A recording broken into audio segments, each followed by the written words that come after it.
오늘 우리에게 주신 하나님의 말씀은 신약성서 가운데 요한복음 19장 그리고 디모데후서 4장입니다.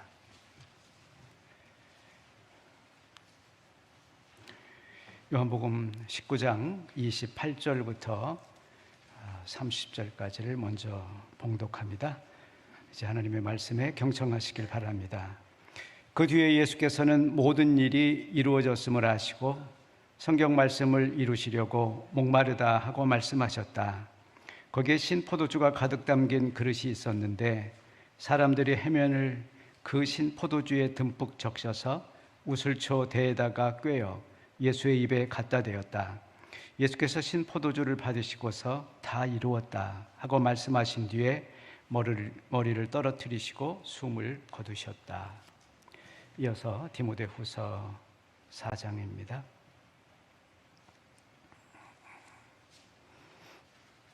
나는 이미 부어드리는 제물로 피를 흘릴 때가 되었고 세상을 떠날 때가 되었습니다. 나는 선한 싸움을 다 싸우고 달려갈 길을 마치고 믿음을 지켰습니다.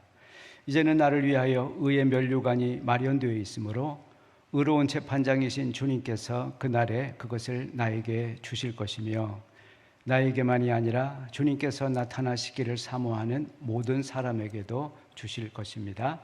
아멘.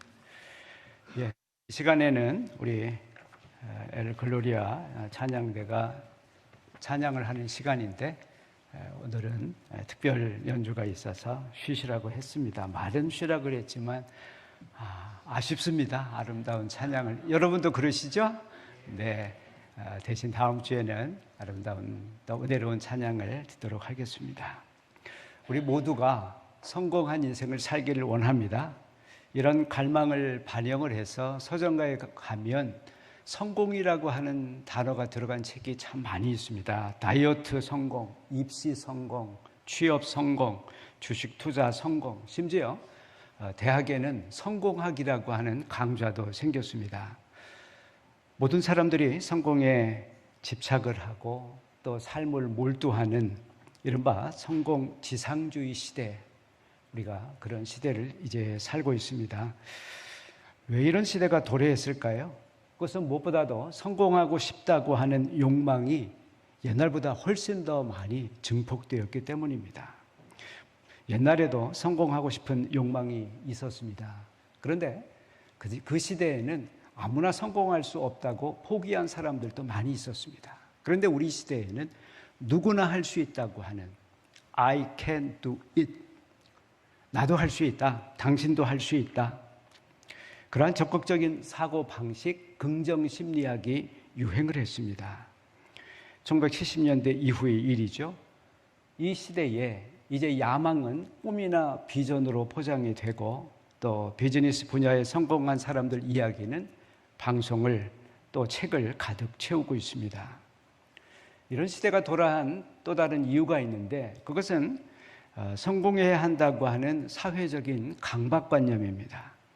옛날과 달리 오늘날의 경제는 승자가 모든 것을 가져가는, 시장은 1등만 기억하는 그런 시대입니다.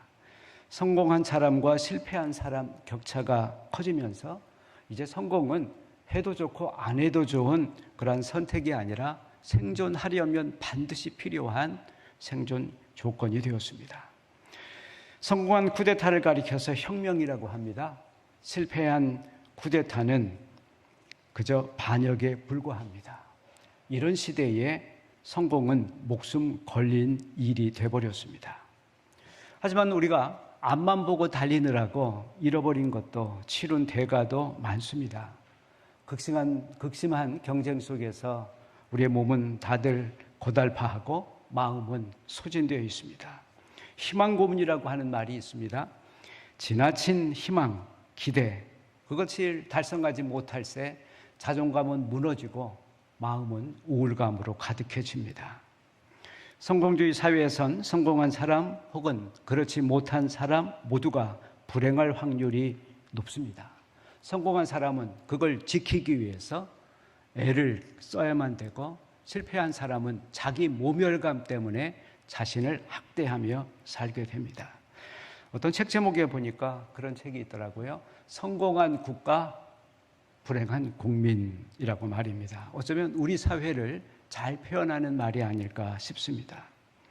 성공주의 사회에서는 목적이 수단과 방법을 정당화합니다. 우리 속담에 뻥 잡는 게 매다. 너도 억울하면 출세해. 얼마 전 뉴스에 수능 만점자가 사귀던 사람을 살인하는 교제 폭력 사건이 있었습니다. 이미 성공하고 앞으로 더 성공할 텐데 왜 그런 일을 저질렀을까? 성공해야 한다고 하는, 공부만 잘하면 충분히 성공할 수 있다고 그렇게 가르쳤지, 무엇을 위해서 왜 성공해야 하는지 그것을 우리는 별로 가르치지 않았던 것 같습니다. 이 점에서 우리들 가정, 우리들의 학교, 우리들의 사회는 실패했습니다. 글쎄요, 교회도 책임을 벗어날 수 없을 것 같습니다. 교회 역시 하면 된다, 방향도 없는 적극적 사고방식을 전파하는 확성기 역할을 했습니다. 빌립보서 4장 13절, 내게 능력 주시는 자 안에서 내가 모든 것을 할 수 있습니다. 앞뒤 문맥도 살피지 않고 우리 그것을 암송했습니다. 교회 강단에선 세속적인 출세, 그것이 곧 하나님의 축복이라고 설교를 했고, 세상에서 성공하지 못한 사람들은 믿음도 모자라기 때문이라고 정죄를 했습니다. 성공한 사람들을 설교 예화에 자주 등장시켰고 교회 간증대에 자주 세웠습니다. 그래서 모든 교회가 성공에 대한 욕망이 부풀려졌습니다. 마치 세일즈 업계에서 판매왕을 세우고 상을 주는 그런 비슷한 일을 교회에서도 행했던 것입니다. 이런 성공지상주의 시대, 오늘 우리가 던져야 될 질문이 있다면 어떻게 성공할 수 있을까? 그것이 아니라 무엇이 성공일까? 우린 왜 성공해야 하는 걸까? 라고 하는 질문이 아닐까 싶습니다.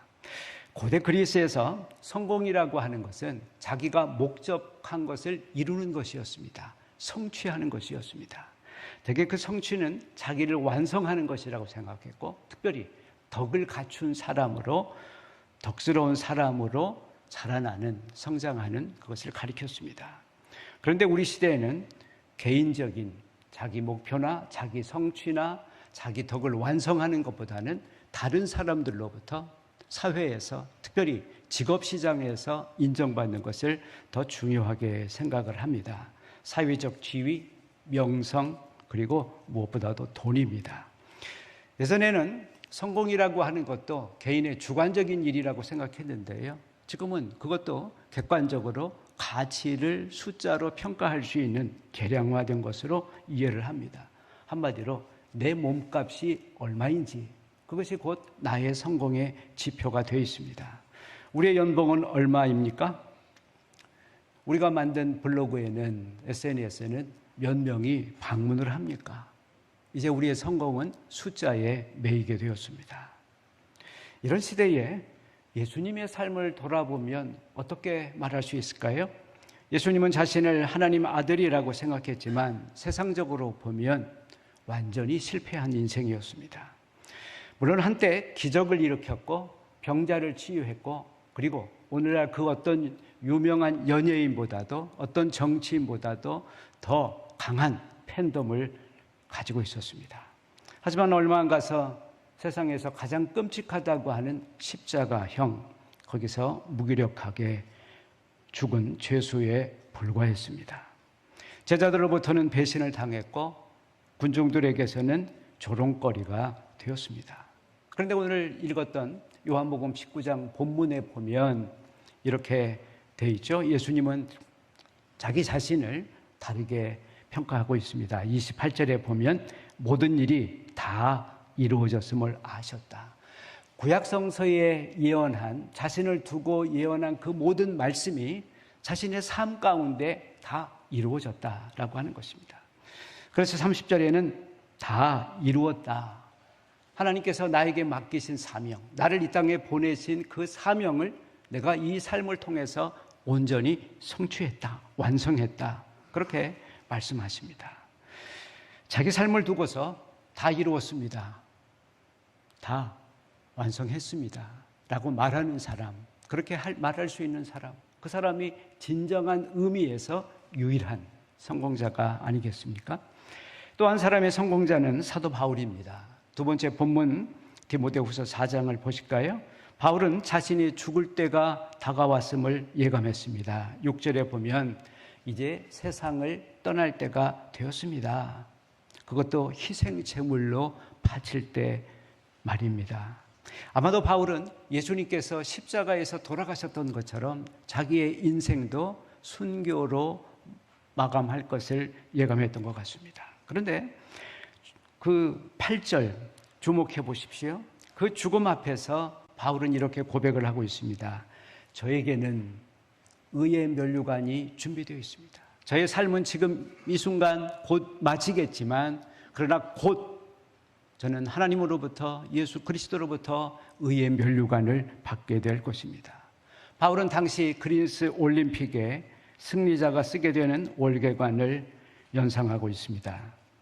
바울은 자기 자신의 삶을 성공한 삶이라고 생각하면서 그 근거를 7절에서 세 가지로 이야기해 주고 있습니다. 첫째, 나는 선한 싸움을 다 싸웠습니다.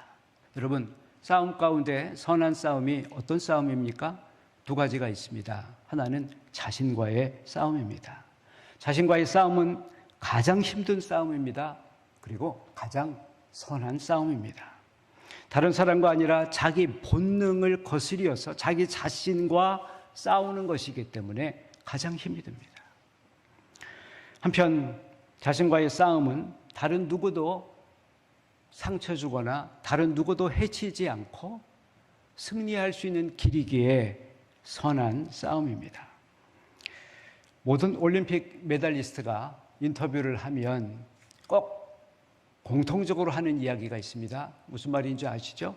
내 자신과의 싸움이 가장 힘들었습니다. 그렇습니다. 자신과의 싸움은 가장 힘든 싸움이면서 우리가 싸워야 할 가장 선한 싸움입니다. 또 하나의 선한 싸움은 악의 세력을 향한 그들과 싸우는 의로운 싸움입니다. 정의로운 싸움은 실패했냐 성공했냐 그것과 상관없이 승리한 싸움입니다. 자랑스럽고 명예롭기 때문입니다. 정의를 위한 싸움은 비록 실패했어도 언젠가 그것은 쿠데타가 아니라 혁명으로 불립니다. 하지만 제 아무리 성공한 혁명이라 불려도 역사는 그것을 쿠데타라고 불이라고 그렇게 심판하는 것을 우리가 알지 않습니까? 예수 그리스도 그분은 사망 권세와 마귀 사탄과 싸웠습니다. 그리고 십자가에 죽으셨습니다. 마치 실패처럼 보이는 일이었죠. 그러나 하나님께서 그를 죽음에서 다시 건져 올리시고 그분의 보좌 우편에 앉게 하셨습니다. 바울은 에베소서 6장 12절에서 우리가 싸워야 할 선한 싸움을 이렇게 말씀하고 있습니다. 우리의 싸움은 인간을 적대자로 상대하는 것이 아닙니다. 우리의 싸움은 통치자들과 권세자들, 그리고 이 어두운 세계의 지배자들, 그리고 하늘의 악한 영들을 상대로 하는 싸움입니다. 그렇습니다. 우리가 그리스도인이 되었다고 하는 것은 이 세상의 주관자들, 이 세상을 조종하는 악의 영들, 그들과 싸우는 그리스도의 싸움에 함께 참여하는 일입니다. 바울이 자신의 삶을 성공했다고 생각하는 두 번째 근거는 자기가 달려가야 할 길을 끝까지 마쳤기 때문입니다. 저는 달려야 할 길을 마쳤습니다. 아마 바울은 당시 올림픽 경기였던 마라톤을 염두에 두었을 것입니다.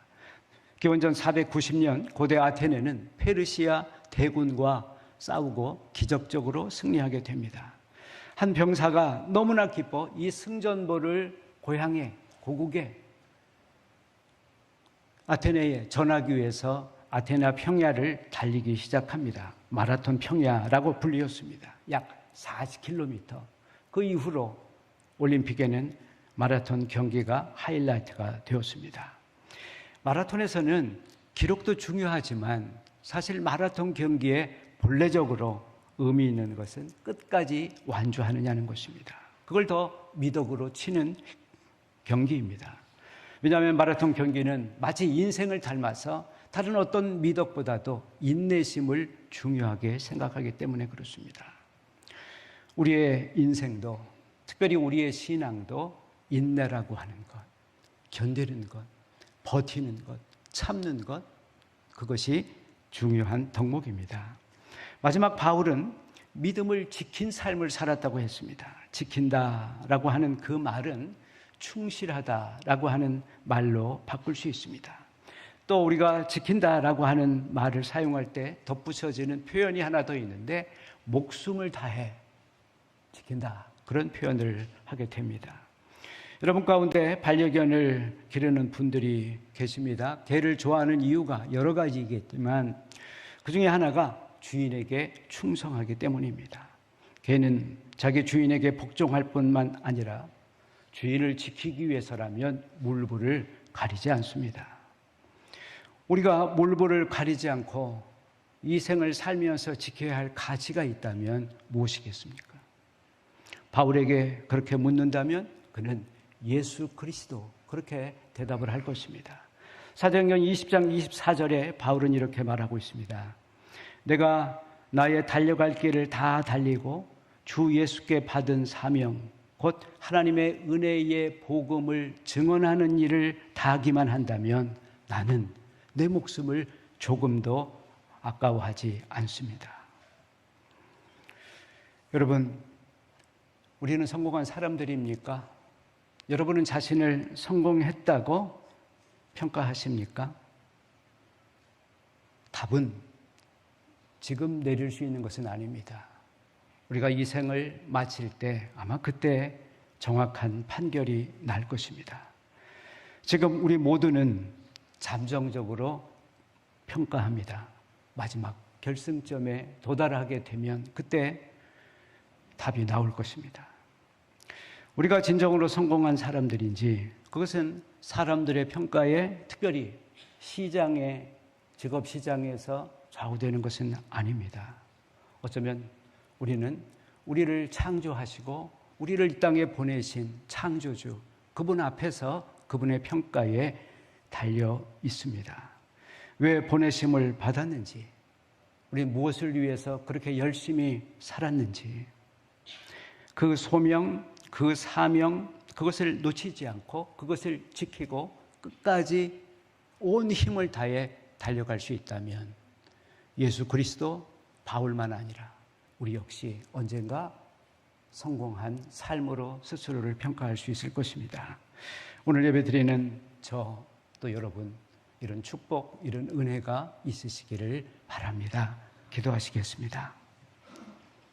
은혜로우신 하나님, 저희는 야망 때문에 지쳐 있습니다. 헛된 길을 가다 낙담해 있습니다. 주님, 우리를 긍휼히 여기시고 우리를 부르신 그 소명과 그 사명을 다시 확인할 수 있게 해 주시옵소서. 하나님 앞에서 어떤 사람으로 평가받는가 하는 것을 무겁게 생각하는 지혜로운 자들이 다 되게 해 주시옵소서. 예수 그리스도의 이름으로 기도하였습니다. 아멘.